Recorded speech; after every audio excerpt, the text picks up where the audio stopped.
बिस्मिल्लाहिर्रहमानिर्रहीम ग्रान और मलगरो तास्ता फलरन इंग्लिश इन पश्तो चैनल के पहराले और सलीम शुएम मलगरो पर नन्ही क्लास के बजे तास्ता द सेहत په اړه هم انګلیسي زده کوم مونږ پښتانه چې په پښتو کې د صحت په اړه باندې کمی خبرې کوو هغه به زه تاسو ته په انګلیسي کې هم زده کوم ملګرو کو چېرته تاسو زموږ په چینل باندې نه ویسئ نو چینل سبسکرایب کړئ ویډیو لایک کړئ او د خپلو ملګرو سره هم شیر کړئ کو چېرته تاسو ته په انګلیسي کې څه مسله هم وي نو تاسو موږ ته کمنټ سیکشن کې کمنټ کولی شئ انشاءالله چې تاسو د انګلیسي په اړه باندې کومه مسله هغه به موږ په اسانه طریقې سره حل کوو راځئ چې خپل نننی کلاس شروع کړو پهلنۍ جمله موږ سراسره why are you horse ستا مرۍ ولې خرابه ده کو موږ چېرته د یو کس نه پوښتنه کوو چې ستا دا مرۍ ولې خرابه ده نو په انګلیش کې به ورته وایي why are you horse how is he today نن هغه څنګه دی کو موږ چېرته د یو کس نه د یو مریض په باره کې تپوس کوو چې نن هغه څنګه دی نو په انګلیش کې به ورته وایي how is he today cholera has spread in the city په ښار کې هیزه خوره شوې ده کو موږ چېرته وایي چې په ښار کې هیزه خوره شوې ده نو په انګلیش کې به وایي cholera has spread in the city I am feeling feverish ما ته تبه محسوسیږي کو موږ چېرته یو کس ته وایي چې ما ته داسې تبه شانته محسوسیږي یعنې زما داسې تبه شانته ده نو په انګلیش کې به وایي I am feeling feverish He has chronic fever هغه زړه تبه ده کو موږ چېرته یو کس یادو چې د هغه زړه تبه ده یعنې په هغه چې مخکې کومه تبه وه هغه اوس هم ده نو په انګلیش کې به وایي He has chronic fever I had fever last night زما پرون شپه تبه وه کو موږ چېرته یو کس ته وایي چې زما پرون شپه تبه وه نو په انګلیش کې به ورته وایي I had fever last night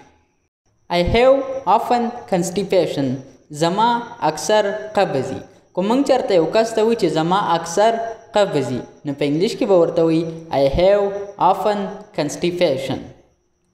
My digestion is bad زما هضمه خرابه ده کو موږ چېرته یو کس ته وایي چې زما هضمه چې کومه ده دا خرابه ده یعنې زه چې کوم خوراک وکړم هغه هضم کیږي نه نو په انګلیش کې به ورته وایي My digestion is bad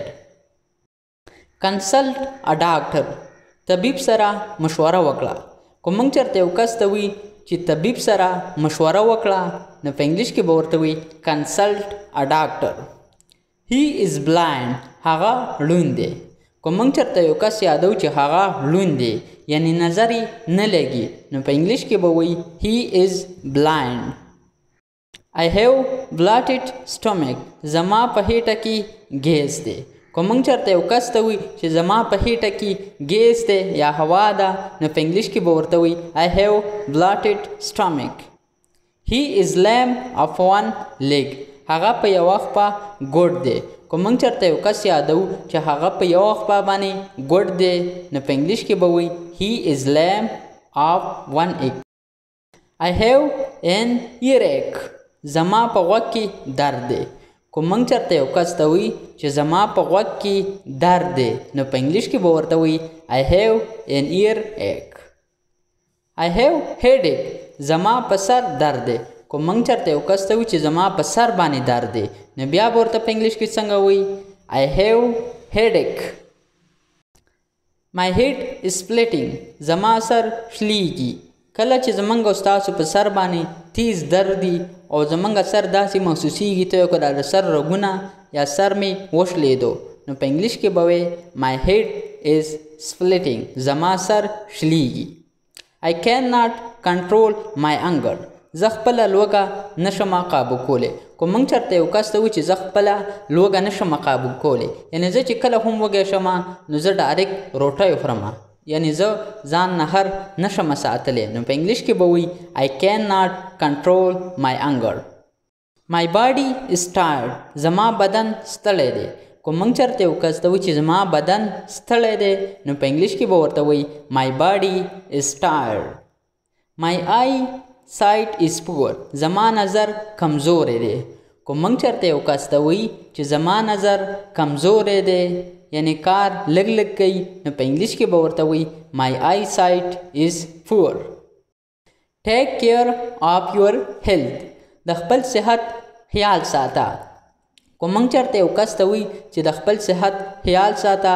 نو په انګلیش کې به ورته وایي ټیک کیر آف یور هیلث. مای ټیت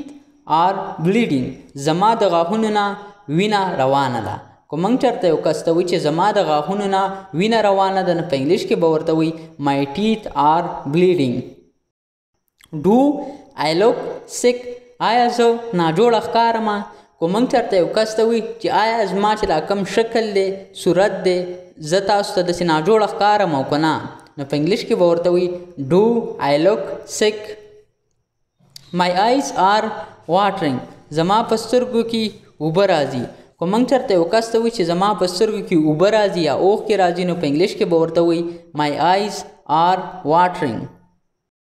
هاو از هی ناو اوس هغه څنګه دی. کو موږ چېرته د یو کس نه د یو مریض په باره کې یا د یو کس په باره کې پوښتنه کوو چې اوس هغه څنګه دی نو په انګلیش کې به ورته وایي هاو از هی ناو.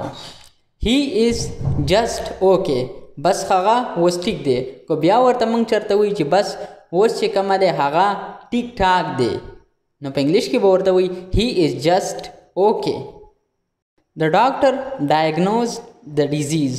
ډاکټر د بیمارۍ پته ولګوله. کو موږ چېرته یو کس ته وایي چې ډاکټر د بیمارۍ پته ولګوله یا ډاکټر په مریض کې چې کومه بیماري وه هغې معلومه کړه نو په انګلیش کې به وایي د ډاکټر ډایګنوزډ د ډیزیز. ډایګنوز چې کومه دی د یو څیز پته لګول. هیلث از ا ګریټ بلیسنګ صحت ډېر غټ نعمت دی. کو موږ چېرته د صحت په حوالې سره یو کس ته د صحت اهمیت بیانو کو موږ ورته وایو چې صحت ډېر غټ نعمت دی. واقعي بالکل صحت یو غټ نعمت دی نو په انګلیش کې به وایي هیلث از ا ګریټ بلیسنګ. یو هیو ا رنی نوز ستا پوزه را بهیږي. کو چېرته د یو کس نزله یا پوزې نه اوبه را روانې او موږ ورته وایو چې ستا پوزه را بهیږي نو په انګلیش کې به ورته وایي یو هیو ا رنی نوز. مای هیلث از ډاون زما طبیعت خراب دی. کو موږ چېرته یو کس ته وایي چې زما چې کوم طبیعت دی هغه خراب دی نو په انګلیش کې به ورته وایي مای هیلث از ډاون. هاو آر یو فیلینګ ناو ته اوس څنګه یې. کو موږ چېرته د یو مریض نه پوښتنه کوو چې ته اوس څنګه یې نو په انګلیش کې به ورته وایي هاو آر یو فیلینګ ناو. آی ایم فیلینګ ګوډ ناو زه اوس ښه یمه. کو بیا ورته چېرته موږ وایي چې زه اوس ښه یمه نو په انګلیش کې به ورته وایي آی ایم فیلینګ ګوډ ناو. ملګرو دا اوس زموږ نننی کلاس چې په دې کلاس کې موږ تاسو ته د صحت په اړه باندې هم د انګلیسۍ کې جملې زده کړې. امید کوم چې دا کلاس به تاسو په اسانه طریقې سره زده کړئ. ملګرو کو چېرته تاسو زموږ چینل نه سبسکرایب کړی نو چینل سبسکرایب کړئ، ویډیوګانې لایک کړئ او د خپلو ملګرو سره هم شیر کړئ. ملګرو زموږ په چینل کې نورې هم ډېرې معلوماتي ویډیوګانې دي. کو چېرته تاسو که هغه کتل غواړئ نو زموږ چینل ته وزټ وکړئ او هغه هم وګورئ. ملګرو نننی کلاس زموږ پای ته ورسېدو. اوس ماله اجازت راکئ. ما په خپلو دواګانو کې یاد ساتئ او د خپل ځان هم ډېر خیال ساتئ. د الله په امان.